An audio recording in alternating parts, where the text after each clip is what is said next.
Hello, everybody, and welcome to this week's live stream. It's Tuesday, April 14th, 2020. Hello, everybody, and welcome. And today I need to mute my other device there. So listen, today what we're going to be talking about is just some tips on how to network effectively. And these are going to be things that you can utilize right now while we're in the middle of this coronavirus pandemic, but you can also utilize when this is all over. You can take these tips out into the real world, so to speak, as opposed to the virtual world.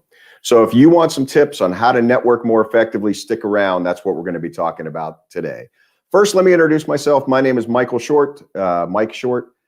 I am the founder of the Pro Business Support Community. If you don't know what that is, the Pro Business Support Community pulls teams of people together that are not in direct competition with each other. And essentially, we coach them on how to be each other's board of advisors. So we operate very similar to a mastermind group, but it's not really at the executive level typically. We are getting ready to launch some executive mastermind teams. If that's something you'd be interested in, let me know. If you want to reach out or you have questions about any of that, you can email me, michael@theprocommunity.com. The address is on the screen, michael@theprocommunity.com. Also, just real quick, a couple of things. If you could do me a favor and hit that like button and also subscribe to the channel, that's really going to help us. It's going to help us reach more people with this content as we help people survive and thrive this current situation and grow their businesses over the next several years to even greater heights. So we're really excited about doing that. So let's talk about networking. And first of all, I want to talk about what networking is and what networking is not. So in a lot of ways, networking has kind of been, in my view, corrupted, that term. So there's so many people in the business community that think today of networking as nothing more than referral-based meetings. In other words, you go to a meeting, you go around the room, maybe it's a Chamber of Commerce event, maybe it's a business networking group, and you do a 30-second, a 60-second commercial. You might give a list of names of folks that you'd like to be introduced to. You close your eyes, cross your fingers, and you hope somebody passes you a slip of paper with a name and a phone number on it. That is networking, but it's only part of the story. I was first exposed to the idea of networking in a book back in probably the late 80s called Megatrends. And what the author of that book talked about was he talked about building a network, but he really talked about it in terms of relationships. And so it's not so much a transactional thing as it is building a network of people that you're connected to, either professionally or personally, whatever the case is. But I think of a network more like a spider web than I do a individual that does nothing beyond refer business to me, if that makes sense. Certainly there are great organizations and they're structured like that, and they can be very effective in helping you grow your business. And yes, it is networking, but it's not really about the relationship as much as the transaction. So a question I get asked a lot is, Mike, where should I network? My simple answer is this: wherever you are, whether it's in line at the grocery store, whether you're at a networking group, whether you're in a mastermind group, a Chamber of Commerce, it could be your church, could be your PTA that you're involved with. Wherever you find yourself, you should be networking. But think about networking as building a network of relationships. In other words, make it about more than the transaction. So the next thing I get asked a lot is, Mike, how do I network? You know, I'm not comfortable talking with people I don't know. And the first thing I would say is this: don't go out and simply try to get business. Go out to meet people and build relationships. Find those people that you want to build a relationship with personally or professionally, and spend time doing that, building the relationship with them. So what I really want to dig into today, though, is I want to talk specifically about organizations you may belong to. Could be a civic organization like the Rotary Club, the Lions Club, Kiwanis, Ruritan, Civitan.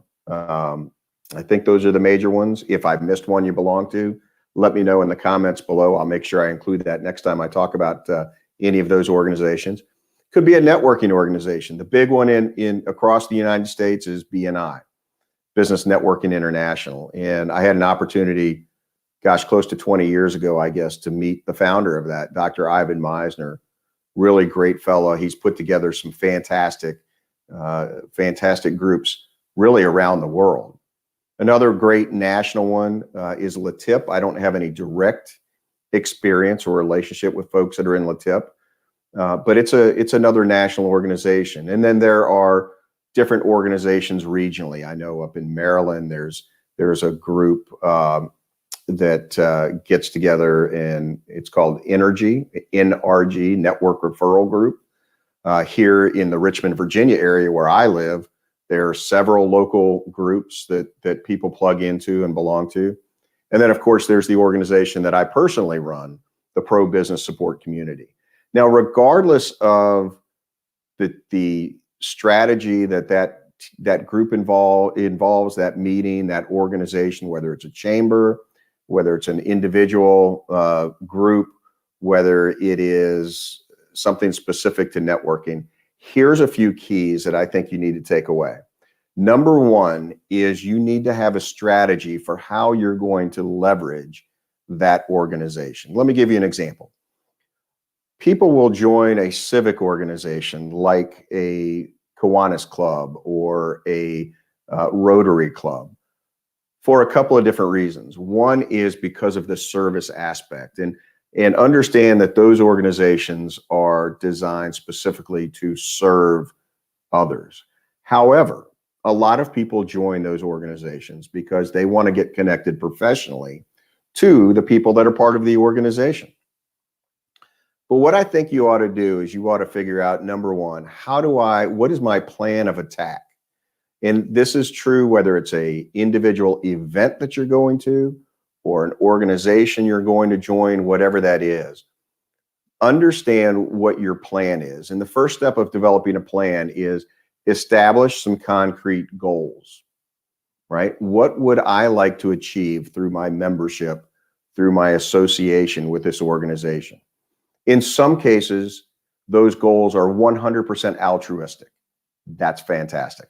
I applaud you if that's you. In other cases, though, it could be a specific amount of business. So let's take a networking group. One of the things that you ought to do is say, okay, for me to find this effective, I need to accomplish this. I need to earn this much money. I need to make this many contacts with people to explore developing a professional relationship. I need to get valuable ideas from the organization that are going to help me in terms of marketing or management or client relationship or employee relationships in different areas of your business. And each organization can provide unique things in unique areas to help you achieve higher levels of success. So I'm going to talk right now about an event. Let's take your local chamber has a networking event. How do most people approach that? Most people approach that by treating it like they are a Vegas dealer. And their goal, if they have even put any thought into it prior to the event, their goal is often to collect as many business cards as they can. So really all they've done is they've added people to a suspect list, probably not even prospects at this point, simply collected cards to go through the process, assuming they follow up at all. And let's face it, 80 to 90% of people don't follow up after those events. I myself have been guilty of that. Met lots of people and not done the appropriate follow-up. But guys, the key to success is in the follow-up. So they collect all these business cards and then they make a phone call. And the phone call goes something like this. Hey, Susie, this is Mike. We recently met at the Chamber of Commerce networking event. And then from that point on, the rest of the phone call is a cold call. It's no different than if you purchased leads from an agency. You're hoping that they remember that 30-second to 3-minute interaction that you had with them to make that cold call a lukewarm call at best. So I'm going to suggest that you take a different approach in this. And my suggestion is when you go to an event, have a specific goal in mind. For me, it's typically this. My goal when I go to a networking event is I would like to meet 3 or 4, maybe 5 people. 3 is usually my minimum for me to determine after the event, was this event successful? But I want to meet 3 people that are potentially clients, strategic partners, or referral sources. And in my case, I typically ask myself, are they potential client, strategic partners, or referral sources for me or for one of my existing relationships within my network? So how do I go about doing that? Well, I start off by having a conversation, and folks go next. Second most common question after where do I network is what do I say? Many, many years ago, I was taught something called FORM, which stands for family, occupation, recreation, and message. Look, you are the world's foremost expert in one topic. I don't care who you are watching this video today. There is one subject that you know more about than anybody else in the entire world. That subject is you. So you are the world's leading expert on you. Well, guess what? The person you're talking to is the world's leading expert on them. So let's think about that for a minute. What are people comfortable talking about? They're comfortable talking about things that they know about. So I use that form, and literally when I started, I used to think through that very specifically. I would sit there at a networking event, and in my head, I would go, F, family. So did you grow up around here? If they're young, what do your parents do? If they're older, are you married? Do you have kids? What grades are your kids in? What does your spouse do? What did your parents do when they were working, or do they do now if they're still working? Person. Oh, occupation. Tell me about what you do. What industry are you in? What types of clients do you work with? What type of clients are you trying to acquire? R is recreation, and recreation is what are those things that you enjoy doing when you're not working? Do you have any hobbies, or what kind of what did you do this past weekend? What are you planning on doing during the summer? What are you doing when your kids get out of school? And I take those first 3 letters of that acronym form, FOR, family, occupation, recreation. And what I'm doing, whether the person I'm talking to realizes it or not, is I'm putting them through a mini interview. I'm determining through that family, occupation, and recreation conversation, is this somebody that I want to connect with after this event? Is this somebody that potentially is a client, strategic partner, referral source, or is this somebody that maybe they and I have similar hobbies and we enjoy doing the same things that I would like to reconnect with after the event? I do not hand somebody my business card unless they either, number 1, ask for it, or number 2, I want to follow up with them.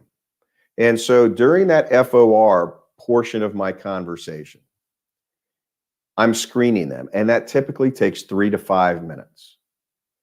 And then if I have a reason to want to reconnect with them after the event, I will pull out a business card and I will hand it to them, and I will deliver the M in form, the message.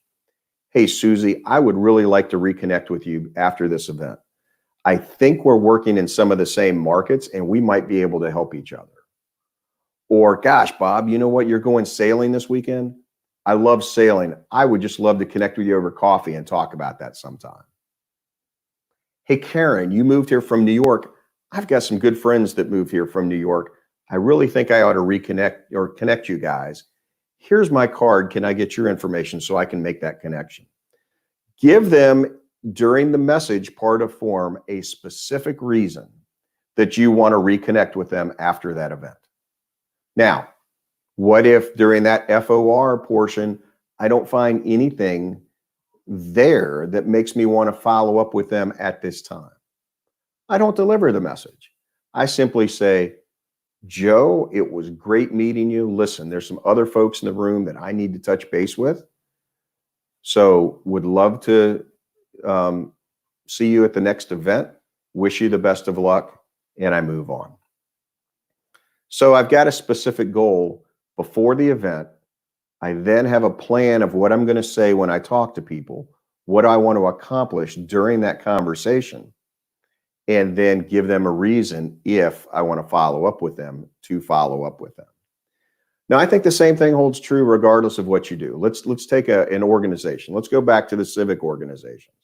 If your goal in joining one of the civic organizations is to get business, then have a strategy for how you're going to do that. Number one, before you join, you want to evaluate the membership. All of these organizations will invite you as a visitor as part of their recruitment process. You need to experience their meetings. You need to get to meet some of their members. And during that time, evaluate, are there people who are part of this that are interested that I want to reconnect with? So, so figure that out, number one. Number two, once you do that, listen, if you're going to join an organization, I don't care if it's a networking group, a civic organization, whatever it is, it could be you volunteer on a board of directors for a charity, whatever it is that you're volunteering for, you're participating in, you join, have a strategy, and that strategy needs to include being an active participant. So many times people will join an organization and they think magic money is going to fall out of the sky. Chambers of commerce are all struggling with this. They all have people who say, yeah, you know what? I used to belong to the Chamber of Commerce, but I never got anything out of it. And the fact of the matter is, it's not that the chamber didn't have something to offer them, or that association, or that civic group, or that networking group, or that mastermind group, or whatever it is. It's not that they didn't have something to offer. It's that that individual didn't develop a strategy to leverage their membership in that organization and to get business from that organization, or to accomplish whatever goal they set prior to joining the organization. So number one, evaluate the membership. Number two, develop some specific goals. Number three, be an active participant. And number four, number three, I guess, let me go back. Number one, evaluate the membership. Number two, be an active participant. Number three, I'm sorry, I got those out of order. Develop a strategy for how you're going to do that. I remember having a conversation with a good friend of mine several years ago. This guy had been involved in chambers of commerce and retail organizations. At one point, he owned several hotels here in the Richmond area. And as we were talking about this concept, in his opinion, he said, Mike, the one thing you should do when you join an organization is get into leadership. And if you're adept with finances, specifically the treasurer. I said, why the treasurer? I would have thought membership chairman, something like that. He said, Mike, it's the treasurer that has to touch base with every single member of the organization in order to collect dues, to fund projects, whatever the case is. I thought that was intriguing. Now, for me, finances, not a strong suit. Anybody that knows me knows that's the case. So probably not the right role for me, but being a chamber ambassador where your job might be to go welcome new members, or another leadership position, will help you get credibility in that group, will help you when you reach out to other members and say, hey, I'd like to talk. It's a great way to do that. So what kind of goals should you set for an organization? As a general rule, if there's a cost to joining an organization, I think you ought to, especially if it is about referrals, you ought to look to probably 5 times to 10 times your investment annually. Now, part of that, though, is very difficult to ascertain. There are some organizations out there that they'll track how much money in business members pass to each other in referrals. But I don't think that tells the whole story. Much like folks who join a chamber of commerce and say, I joined a chamber, but I didn't get anything out of it.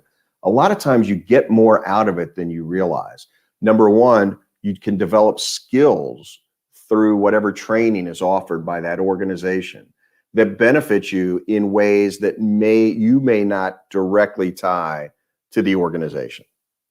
Number two, a lot of times people will only track business in terms of, did a member of the chamber do business with me, or did they refer me to somebody who did business with me? And anything beyond that, they don't really consider. I think it's really important, though, for you to stop every piece of business that you get and think about the thin thread that led you to that piece of business. I know one guy, I don't know if he still does this, but years ago, he kept an Excel spreadsheet. And he knew that when he met Karen, it was because Joe introduced him to Karen, Fred introduced him to Joe, Susie introduced him to Fred, Bob introduced him to Susie. He met Bob through the Chamber of Commerce. So here is this guy at the Chamber of Commerce in this business all the way down here at the end of this thin thread, without realizing that any break in that chain would never have led to this business. Any break on that thin thread in this business wouldn't have happened. So ultimately, it was his membership in the chamber that led to that business. It was his relationship with this person in his networking group that led to that business. So sometimes that's difficult to quantify. In an organization like the Pro Business Support Community, we are less about referrals, although referrals definitely happen. And we are much more about developing strategies, evaluating and flushing out ideas and improving those before they get executed. We're about dealing with challenges that you have in business. And we're just about having a board of advisors to help you make better decisions. Sometimes that's difficult to quantify. I can't point to that and say, this led to $100,000 in business. But I can point to that and say, this team helped me develop a strategy and perfect that strategy prior to implementing it. And that strategy, that marketing plan, that event that they helped me coordinate led me to $5,000, $10,000. Maybe you can do that. Maybe you can't. So I just wanted to give you some thoughts. One of the things I will be doing is I'll be putting together a series specifically on business networking. I'll be putting together a series specifically on masterminding. Again, even though Pro technically is not a mastermind group, the Pro Business Support Community has a lot of the benefits of a mastermind group. And I'll actually be talking about what's the difference between a networking group, a mastermind group, and something that may fall kind of in between, which really is where the Pro Business Support Community falls. Listen, a couple of quick things. If you're interested, right now, all of our pro teams are meeting virtually. If you are interested in visiting any of our pro teams, if you look at the bottom, you can email me, michael@theprocommunity.com. That's michael@theprocommunity.com. We have teams that meet Monday through Friday every week. Not every team, different teams. Each team meets every week, but we have several teams. Most days, in fact, every day, we have at least 2 or 3 or 4 teams that meet every single day of the week. So if you're interested in visiting, shoot me an email, michael@theprocommunity.com. Would love to get you connected. No cost to come visit, to get connected, to see what we do. And if Pro's not the right fit for you, I want to help you evaluate where should you get plugged in to grow your business. One last thought. Don't overextend yourself, right? So many people try to go to 20 different networking events. It's great to do that if you have time, but I suggest you find generally 2 or 3 places to build these relationships. I'll talk about that in a future video, okay, and what those 2 or 3 places ought to be. But the bottom line is, when you join, you got to make sure you've got the time available to make the commitment to be an active participant. Okay. And that's why I suggest you look at 2 or 3 organizations to really get plugged in with. Finally, last thing I want to let you know, if you found value in this, please support this channel. Your support goes a long way to helping me produce this content, to grow the channel, to improve the quality of the production, ultimately to just create more content to help you grow your business. And that's where my heart is. Whether you ever work with me personally or not, I want to provide content that's going to help you be successful. In order to do that, though, I could use your help. And so I have a Patreon account set up. It's patreon.com/Michael S. Short. The address is here on the screen. So would love for you to consider doing that. Listen, thanks so much for tuning in. We'll be back again live next Tuesday at 3 p.m. Eastern Daylight Time. Would love to have you join us. I know we had a couple people log on to watch this, but don't know who that is. Nobody jumped in the chat to say hi, but I just want you to know I appreciate you being here. I appreciate you watching this. Look forward to helping you grow your business. Everybody stay out there, stay safe, keep forging ahead. There's opportunities out there to not only survive this coronavirus, but to thrive. So looking forward to hearing from some of you later. Have a great week. Bye-bye.